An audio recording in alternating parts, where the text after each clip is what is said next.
Welcome back to the MyLatinLife Podcast. Since 2014, MyLatinLife has been your trusted guide to traveling and living in Latin America. Our guest today is a repeat guest, James Nuveen from the Freedom Files. How's it going, man? Everything's good. Thanks for having me, Vance. Yeah, absolutely, man. I think our last solo episode was like 2 years ago or something. And we've had you on one or two roundtables. Have you been on two roundtables or just the one, the LATAM versus Europe? It's been LATAM versus Europe, Argentina, Colombia. There have been quite a few. Oh, yeah. Dude. So you're like a roundtable extraordinaire. I didn't even realize it. I'm a veteran. I'm a veteran of the MyLatinLife podcast. Okay. I don't know how you squeaked on the Argentina one, but yeah, I was the fifth wheel on that one for sure. No worries. Well, glad to have you for the solo episode. Part of why I wanted to do this was, I re-stumbled across your YouTube channel, and I was like, oh man, like James is going hard on the Freedom Files YouTube channel, and you've been seeing some good successes, and your videos are super high quality. So I recommend anyone watching this check out James's YouTube channel, the Freedom Files YouTube channel, which will be in the description. I'm like, all right, we got to get him back on for a solo episode and catch up a little bit. It's been really fun. I guess we can go through kind of the transition from the old Freedom Files to the new Freedom Files, because it's quite different. Especially because a lot of people who follow you, Vance, knew the old version of the Freedom Files and don't necessarily know the new Freedom Files, since I don't spend much time on Twitter anymore. Or X, whatever it's called. So yeah.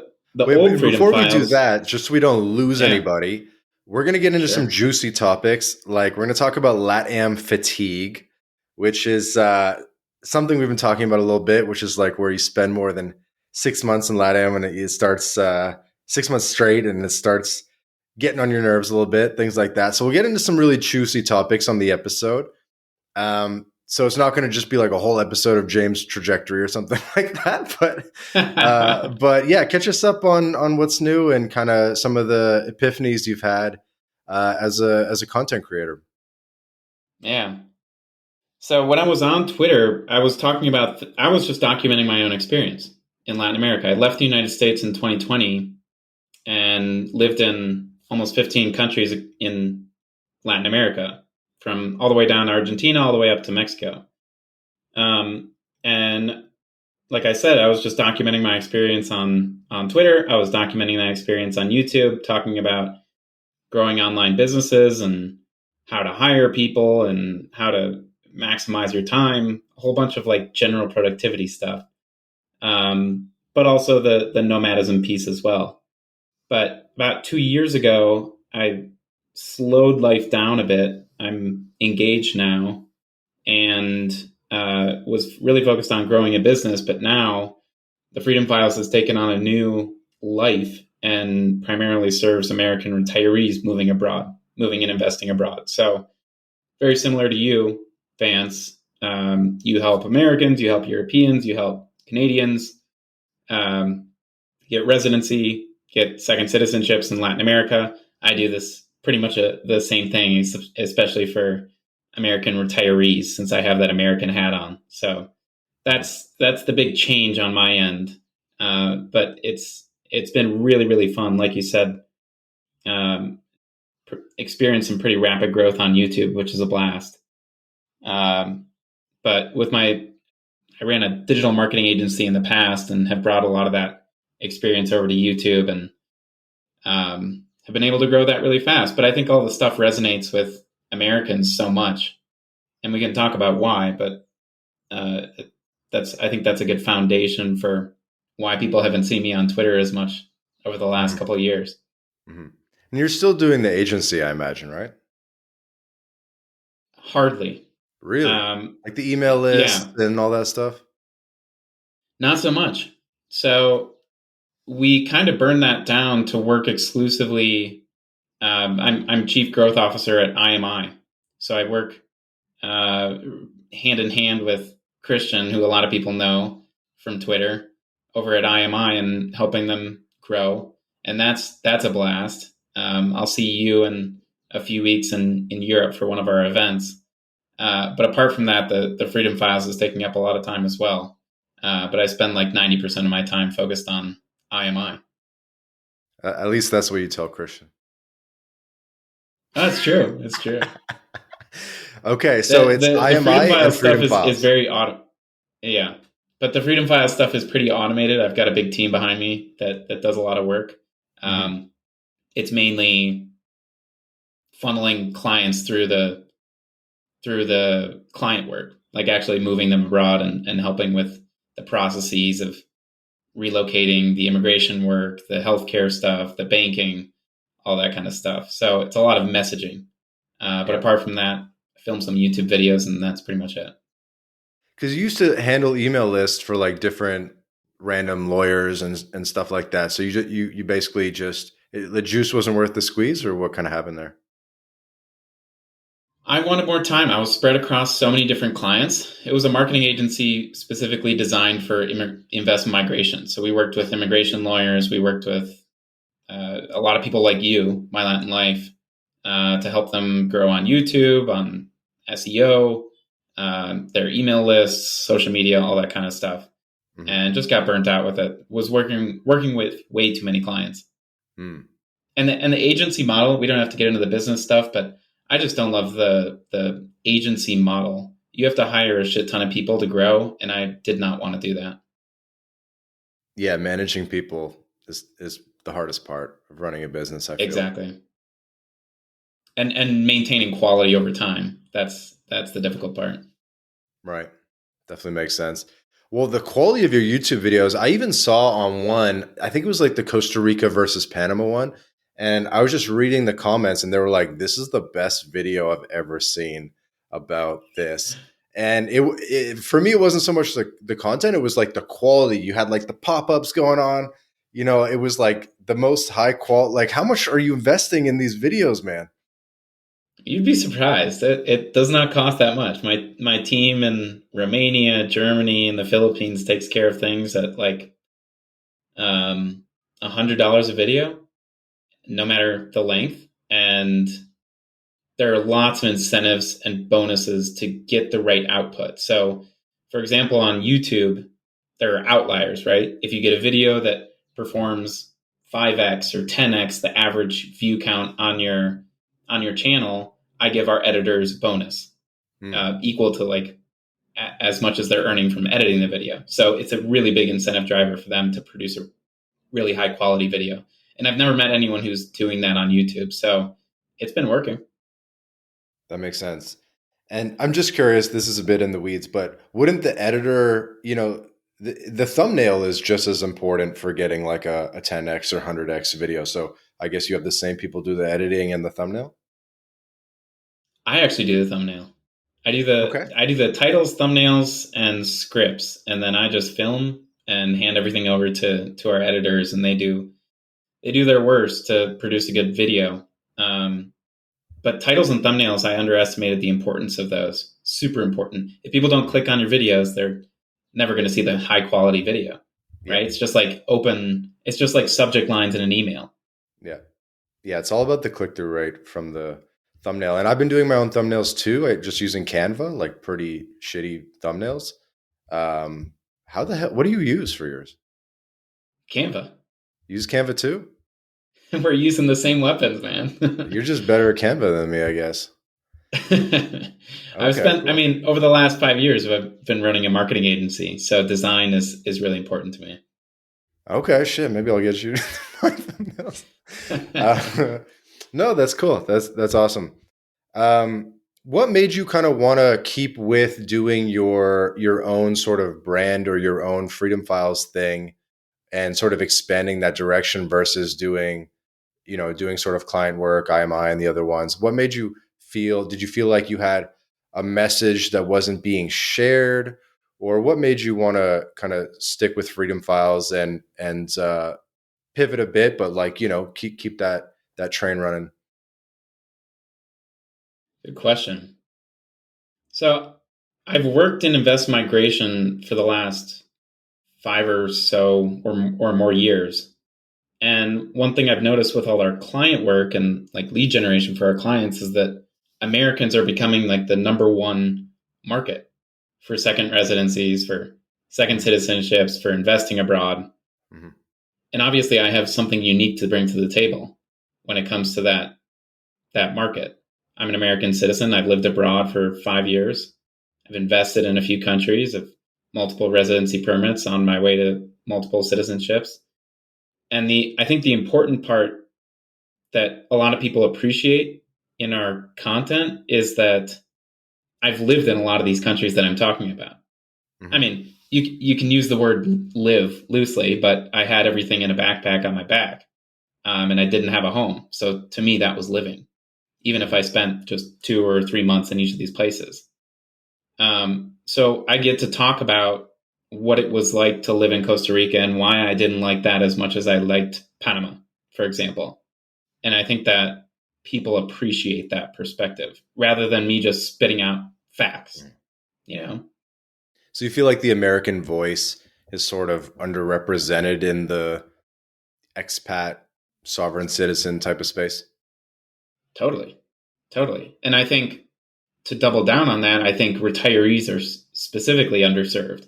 But also, like, inside of that microcosm of a niche, retirees in America or American retirees, yeah, there are also micro niches in that. There are so many different reasons why people are moving abroad, even with our like younger audience and your younger audience. There are what the are people some of who, those niches? Can I guess? So it would be veterans would be one. That'd be a big one. Another one might be like divorcees. What are some other micro niches within the American? I'm surprised you didn't mention the big one. The big one right now, at least in September of 25, is anti-Trump folks. Anti-Trump? So way left-leaning people who feel that Trump is going to take away their rights, or that the United States is going to ban gay marriage, or that you're not going to be able to speak freely against the president. That's mainly what I'm hearing right now. They're going to love Latin America. Whether that's right or wrong. And predominantly they're focused on Europe. So they're not so interested in Latin America. But we do get our like hard right folks. We get our libertarian people. We get our non-politically aligned people as well. And they're more interested in Asia. They're more interested in Latin America than the more left-leaning European-oriented folks. You know who I thought you were going to say was Latino Americans, who are kind of rediscovering the value of their home countries or their parents' countries. And I'm definitely seeing a big rise in interest in citizenship by descent and that kind of thing. Yeah. I mean, we have a mutual friend who's building a business in that space. And I think a lot of the investment migration firms are doubling down on citizenship by descent because it's the cheapest, easiest way to get a second citizenship for people who know nothing about their options.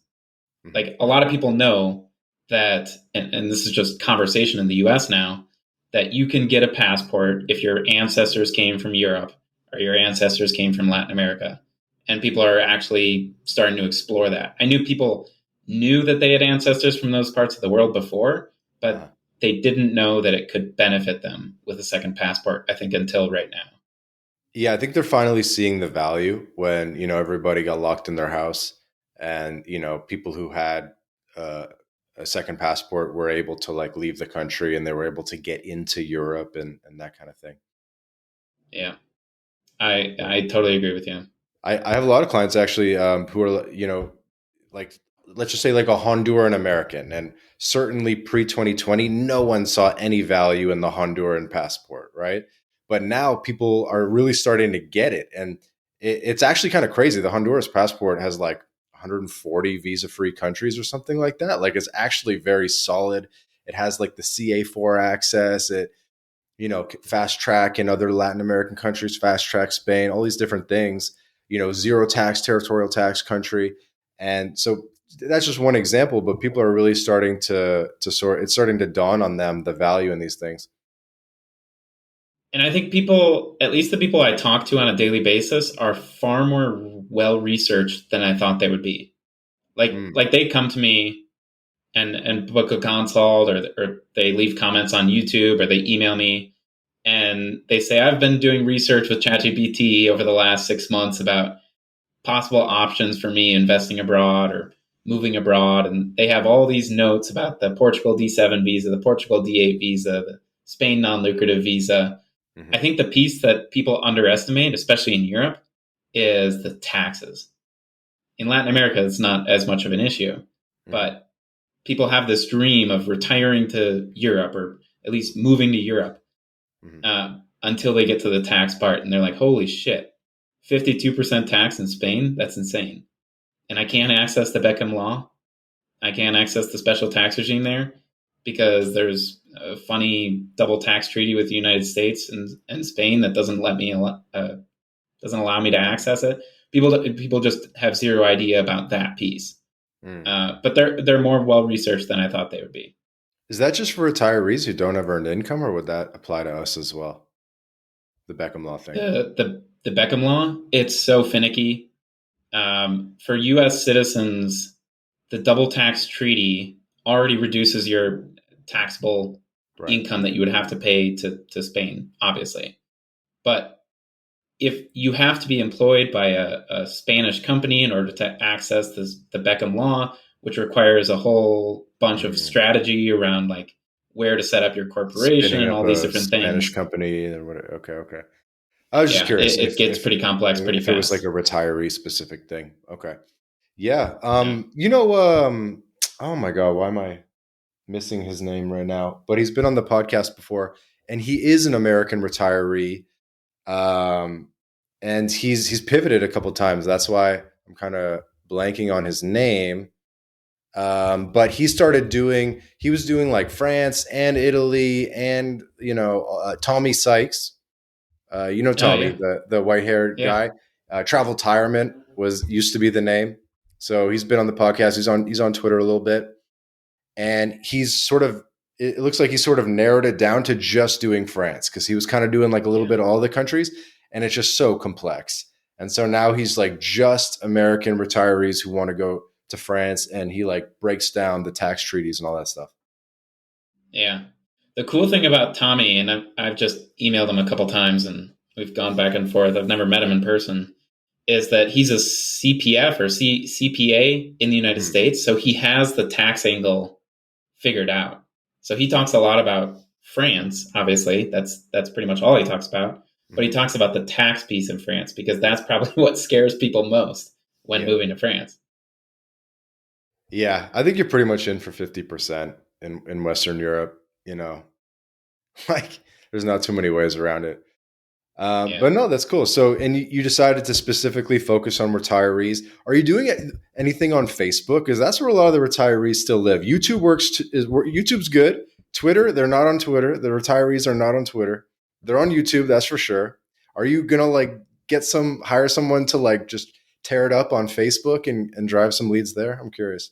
We'll get there at some point. That's probably where we'll kill it. I'm sure Google or Facebook meta ads, and just starting to populate our channel over there is going to be a big driver of leads. Especially because people are so like pissed off on Facebook. So they'll see something that grabs their attention about just like leaving everything behind in the US, ditching the politics, maybe moving to a more like politically aligned country, or a country that will protect your rights. I don't know what the angle will be, but it'll be something about something provocative for sure. Definitely. So you're going to kind of split it with Europe and Latin America and just keep it with that? Or you think you're going to talk about like Malaysia and stuff like that too? We plan to talk more about Malaysia. I'll be in Thailand in less than a month for the very first time. So I'm excited to check that out. My dad has spent for the last like 3 or 4 years, 6 months every year in Thailand. And he swears by it. One of the major downsides is the time zone. So I think that's a big turnoff for people. But if you're not working, right, as a retiree, it doesn't matter as much. Yeah, and you don't have a whole lot of family in the United States, maybe that's a really good play. So we'll talk about it more. I'm excited to check it out. Nice. I like it. Cool. So that's kind of the game plan is, YouTube. I guess tell me more, and then we'll kind of switch gears to talk about LATAM fatigue, and we'll get into some just like live in LATAM type stuff. Anything else you wanted to mention about investment migration or freedom files? I don't think so, man. I think it's really fun work, and I'm sure you feel this way too. It feels really cool to help someone achieve a dream that they never thought, well, that they thought was a dream and that couldn't be a reality. To help someone move to a new country where they're probably going to be healthier, where they're going to live longer, where they're going to be richer because of a lower cost of living and lower taxes. That's really cool. So I'm excited about the growth of this. Um, but I'm sure you felt that same way about MyLatinLife. If I were Australian or if I were Canadian and I watched what happened in 2020, 2021, like it extended forever, like 2021, 2022, 2023, I would have been out of there so fast. I mean, you couldn't leave. So I would have been out of there as soon as I possibly could be. Um, to get a second passport, to maybe move my money out of the country, to access better tax rates, etc. I think Americans in California feel that same way, maybe in New York too. And you saw a little microcosm of that The move to Texas and factor. Florida. Move to Texas, move to Florida, move to Puerto Rico. Right. But now I think people are starting to realize maybe I can access even more benefits outside the country. It's just another 2-hour flight away, or it's just 5 hours of a time zone away. Yeah, I would say more benefits. I mean, I'm a U.S. citizen too, right? And I make my money in the U.S. and the foreigner and income exclusion is so great. And when you just combine it with, it's like, yeah, you could go to Florida, but you still need a car. You're still going to get wrecked by health insurance. It's still dangerous. The food is still terrible for you. Like all these property costs properties, and so arm and a leg. expensive. It's unreachable for young people. Yeah, especially the property taxes. Even when you buy it, even Yeah, when you own it in your name, you still got to pay like 2K a month for property taxes or something. So it's all these things, and then you go abroad. Let's just say you're making whatever low six figures. You can potentially pay zero tax on that, and just the Social Security contributions. So maybe depends if you're whatever. So you're paying potentially single digits taxes, maybe 15% tax. Don't need a car. Food's better. Lifestyle's better. The parties are better. Everything's better. It's just like it makes so much sense, and that's why most people who leave don't come back. But maybe this will tie us into the LATAM fatigue a little bit. Is I do see people that do go back, and where they've done a couple of years in Mexico or whatever, and they do go back because maybe they just get tired of the inefficiencies or different things. What are you kind of seeing there in terms of people who stay versus people that go back? I also think of it. I mean, a really good question. It's oftentimes about mindset. So if people come into nomadism or relocation to Latin America specifically and think it's going to be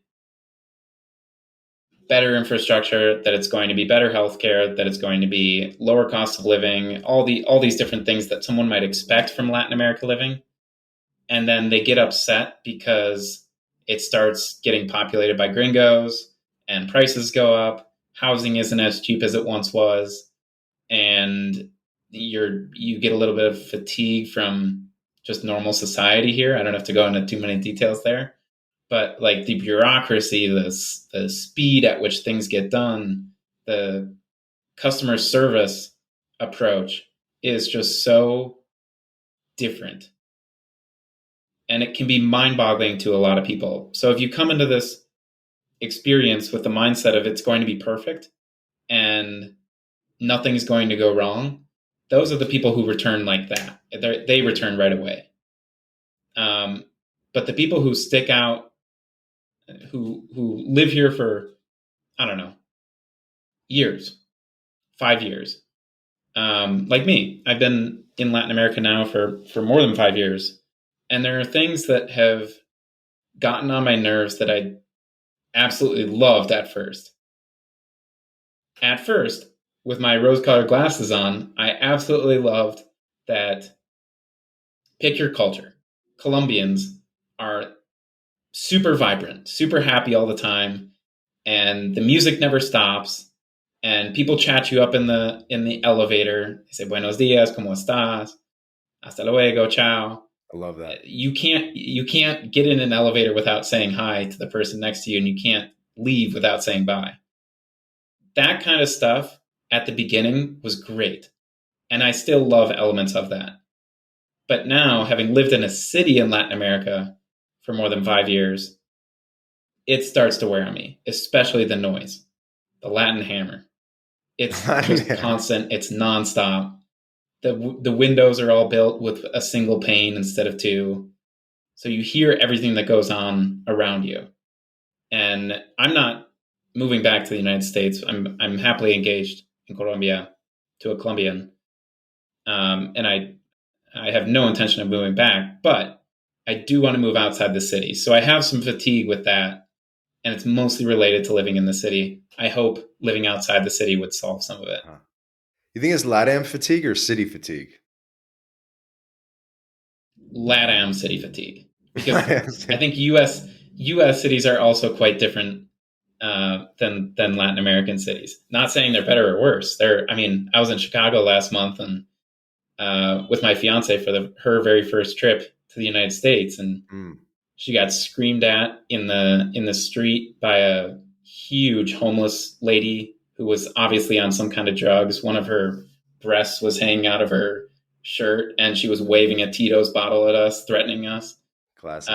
We were on the metro in Chicago next to a crackhead who was screaming at my fiance. That kind of stuff pisses me off. Yeah. And no one should have to experience that. That doesn't happen in Latin America. So there's trade-offs. Yeah. I thought you were going to keep running with there. I have plenty of stories from Chicago. I've spent so much time there. But what were some of her observations in her first trip?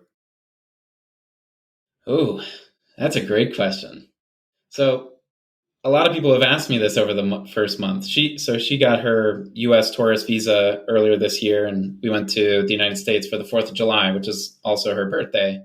Nice. And I'm originally from Wisconsin, so she got to see kind of like lake life in the United States, summer lake life in the United States, which I think is prime American patriotism on display. And so she got to experience Chicago, the inner city stuff, but also the beauty of Chicago and rural Wisconsin vibes.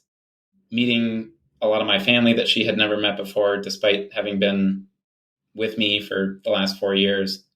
And she got to see how I grew up, which I think is the most important part. I've been here in Latin America for the last 5 years, seeing how she grew up, seeing how the culture formed her worldview. But she had never seen, although we talk about it a lot, she had never seen firsthand how the American culture formed my worldview. So I thought that was really cool. And I never thought about that before the trip. Random question. Do you ever get accused of being a robot by your girl? A robot? Like emotionless? Yeah. Efficient and emotionless. Eres un robot. ¿Cómo te puedes despertar y empezar a trabajar así? That kind of thing. Yes, absolutely. She talks about that pretty often, actually. I love working. So that probably turns her off a little bit. And now she gets it a bit better. You're able to show, you're like, look at the efficiency, the structure, the civilized nature. I mean, compared to a Colombiana, a Latina woman, especially Colombian, that's like on steroids, I'm an emotionless robot for sure. Yeah. It happens to me too. Yeah. So what were some of her observations? I'm sure she was like, "Oh my God, this lake looks like Guatepe" or something. But it reminds me of what were some of her observations about? Yeah, she really saw kind of some extremes there. Yeah. She did not like Chicago. I mean, I think she was shocked by how much belligerency there is in the streets and how Hmm. dangerous it feels. And this is coming from a girl who grew up in Medellin, Colombia, which used to be the world's most dangerous city. Uh-huh. Um, she, I think, was also shocked about Walmart, which was her probably highlight of the trip. She Okay, loved why the Walmart. people of She Walmart or loved what? Target. The She products or the loved how people? many. Oh man, I got so turned off. I can't spend more than 30 minutes in Walmart. But she likes to spend hours wherever we're shopping. Um, she liked the low prices, Hmm. so I think that reminded her of home. And she loved the variety of choices, which I don't think you can get in a lot of places outside the United States. You go to Walmart and you see 150 different types of deodorant in the deodorant section. I don't. You can't see that anywhere else. The U.S. is like king of choice. Hmm. There's no Walmart in Colombia, eh? I mean, we have in No, Mexico. in Mexico, I think Guatemala too, but I don't think it goes farther south than that. Yeah. We have we have Price Smart, Hmm. which is the Latin Costco spinoff.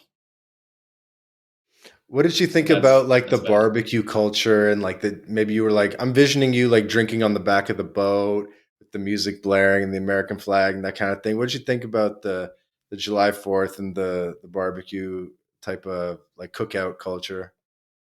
She thought the fireworks were really cool. She thought the cookout stuff was neat. Um, we're blessed to live pretty well in the United States. My family is so. Just the size of things can be shocking to someone. Um, Even the wealthiest of wealthy in Colombia and a lot of the countries in Latin America don't also want to show their wealth. They don't want the huge mansions. Maybe they want like three a little bit smaller houses than mansions. In the United States, it's much more abundant. So she got to see wealth at I think a scale that, and I'm not saying from my family, just generally, Right. uh, Like driving through the wealth at a neighborhood, scale seeing the she's never three seen car before. garage and all that stuff.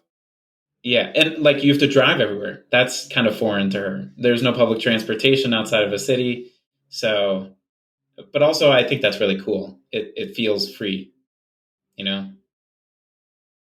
Yeah, in some ways, unless you don't have a I car. miss driving. I really miss driving. I don't miss a car. It's an important distinction. I don't uh, miss having a car and paying for a car. It's uh, just astronomical costs upon costs. But I do miss the liberty of hopping in a car and driving wherever I want, whenever I want. To like clear my mind or listen to music or listen to a podcast. That feels really cool. And I kind of miss that. I mean, I can go get a car tomorrow, but it's not really necessary in the city. I'm just spitballing here, but I think if Latin America had the US's sidewalks and telephone poles, it would there like the difference would be like way smaller. That's all they would have to do is like not have cracked sidewalks and have like telephone poles that don't look insanely bad. And it would basically be like par. I, yeah. You know, one realization I've had in Latin America over the last few years that I never stop forgetting is what a blessing the ADA is for disabled people in the United States. I don't think any other country has as robust protections for disabled people as the United States. Hmm. In Colombia, I cannot imagine being in a wheelchair and trying to get around. There are no ramps. There are no perfect sidewalks. You have to go on the street. Um, there are no like protections for like there are buildings without elevators in them. In the United States, that would never happen. And obviously, I'm not disabled, but maybe I will be one day when I'm 110. So the time will come when I have to think about that stuff more seriously. But yeah, the telephone poles, the sidewalks, yeah, it can wear on you too. So let's attack the gringo fatigue thing straight on. When Bold Perception says no sane gringo can do more than 6 months straight in Latin America, what does he mean by that? How does that resonate with you? Um, I think no sane gringo without connections can stay in Latin America for more than 6 months, sure, or in one place in Latin America. Because I mean, Latin America is not homogenous. True. Buenos Aires is so different from Panama City, is so different from Santo Domingo, Dominican Republic, and you can't really compare them. So changing your environment every 6 months or 3 months would do a lot of people well if they're feeling, I don't know, uh, exhausted by the lifestyle and culture. But I certainly think that a lot of people, and I'm not saying Nick is like this, bold perceptions. And I'm not saying I wasn't attacking him on that piece either. A good friend of mine. Uh, but I think also people don't try hard enough to make connections in the place where they live. And that is what really grounds you in a place. If I didn't have the friendships I have with Colombians here, obviously, if I didn't have a relationship with a Colombian, if I didn't have foreign friends, American friends, Canadian friends, European friends here in Medellin that I now have, I probably would have been out of here a long time ago. But that kind of stuff, and they're like some of my best friends in the world. That kind of stuff allows you to plan for the long term. And is Because it because otherwise, you're they're just thinking about helping getting you? out. Is it because they're helping you with the bureaucracy, or is it because they're just explaining the culture in a way that you wouldn't learn otherwise? Or what is sort of the importance of the connections? I don't think they have to be so explicit like that. I think just having friends and relationships grounds you Yeah. in a new place that you're unfamiliar with, that you're not, that you're an alien in. I will never be Colombian, but even with citizenship, even with 20, 30, 40 years spent in Colombia, I will never be Colombian. But if I take the time to get to know a lot of people who live here, both foreign and local, get to learn the language, weave ties into the different social communities. I play soccer here. I go to the gym. I'm part of entrepreneurial communities. If I didn't do that, then there would be zero chance of me staying. But because of that, it it feels good. Like I'm not staying here against my will.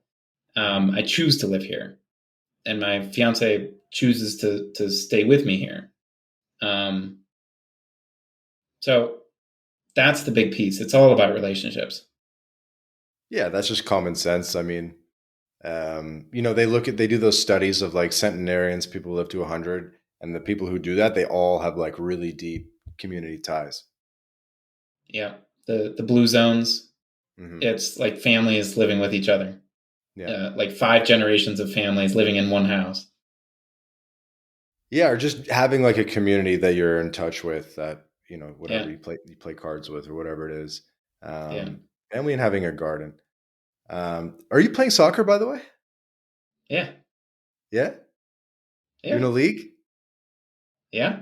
I've played soccer here for 2 years, and I played soccer in the U.S. for 15 years. Okay, so you're solid. I'm decent. Okay, the wow, wow. first the first time I played soccer in Colombia, it was on top of a mall inside this netted kind of cage, Uh-huh. a small little field. I broke 2 fingers in my hand because I got pushed into the boards. Jeez. It's really rough. So tell me about your team. I'm just curious. Is there any other gringos on your soccer team? I assume you're in a league. Are there any gringos on the team, or is it you and like a team of 10 Colombians? It's a team of a lot. Well, we have, I mean, give or take, 14 people. I would say 10 of them are Colombian, and we have Mexican, which is a big population here, mostly tourists, but there are quite a few Mexicans here. A Costa Rican who also have, there are a lot of Costa Ricans here. Me and a German dude. Not bad. And you Yeah. guys go for beers after the game and stuff? Yeah. I play volleyball too. Nice. Yeah. That's cool. Christian taught me that. It's a good way to get to know a culture and strike up some relationships. Dude, it's the best way. It's the best way. I didn't really play soccer growing up, like a little bit. Like I'm talking like I got cut from the high school team type playing soccer. But I started playing in the past couple of years to, for exactly the reasons you're saying. I mean, it's the sport here, right? And I've been getting better. I've been working on my keep ups and stuff. There you go. There you go. You played hockey, right? Yeah, I play hockey, rugby, basketball, Okay. pretty much everything except golf. But actually, I'm getting into golf now too. I've been hitting the range. Yeah. I grew up in North Dakota in a town where hockey was everything. So I played hockey for 10 years. Mm-hmm. But soccer was my main sport. That was the one I was actually good at. I was an all-state North Dakotan, which is nothing to brag about, but it was fun while I was there. For soccer. Yeah. Yeah. No, that's solid. That's solid. Damn, we got to play sometime. I should. Bro, bring your Europe's bring coming your up. boots, bro. Bring your boots to Europe, and we'll find a little court out there. Some epic European court. I shouldn't name the country, or maybe people already know. But anyway, but yeah, bring some soccer shoes, and we'll see what we can do. I should do that. We're only going to be in that destination for a couple days before we go over to Thailand and then heading to the U.S. for a little bit. We're circumnavigating the world. I've never done this before. Okay, bro, just bring them. Donate them to some kid on before your flight to Thailand. I'll do it. Probably won't happen. We're going to be busy. We're going to be too busy. My time is going to be pretty limited, but yeah, I think we're going to be too busy. See. That's why that's the benefits of slow travel, or leaving a couple of days on each end. Yeah. Cool. Man, I wish we could go like another hour and dive deeper on some of this stuff, because I could talk about this stuff forever. I feel like we're just now hitting the stride, and we could like really go deep on it, but we only have a couple of minutes left. I do have a call in a couple of minutes here. Yeah, it's interesting. We're gonna have to do like I don't know what we're gonna call it, the LatAm fatigue roundtable. I don't know how many new subscribers that's going to bring you. well, people complain and say that I'm, I only talk about the good stuff and I don't do enough balanced reporting. So, or complain about our partners roundtable or something, or the Gringo Latina match roundtable, and navigating that, which is definitely, I mean, I'm sure we could talk about that for 10 hours too. We could. I would send that to my fiance and say, hey, practice your English on this episode. She'll be motivated to listen. She'll want to know. Yeah, exactly. Align the incentives. Oh man. Well, yeah. Let's get right into the outro then, because we only have we're basically out of time. So, James, where can people find you? A lot of the same places as previously. Freedomfiles.co is the website, and I think fans will link my YouTube channel down below, but you can just search Freedom Files and it'll pop up. Epic. Yeah. Link in the description to all James's channels. Dude, thanks again for doing this. Good to catch up. This episode will probably come out after we've hung out in a couple weeks. That's just how these things go. But dude, thanks again for the catch up. Now I'm more excited to see you and drink some local drinks. Awesome, man. Thanks for having me. This is a pleasure. I always like coming back to My Latin Life, and you're a gracious host. Appreciate you. You're always welcome here. You're always cool. Well, this has been another episode of the My Latin Life Podcast. Again, our guest today, James Nuveen. And be sure to subscribe to the podcast. Put out 2 episodes a week with amazing guests like James, and you won't want to miss an episode. Ciao for now.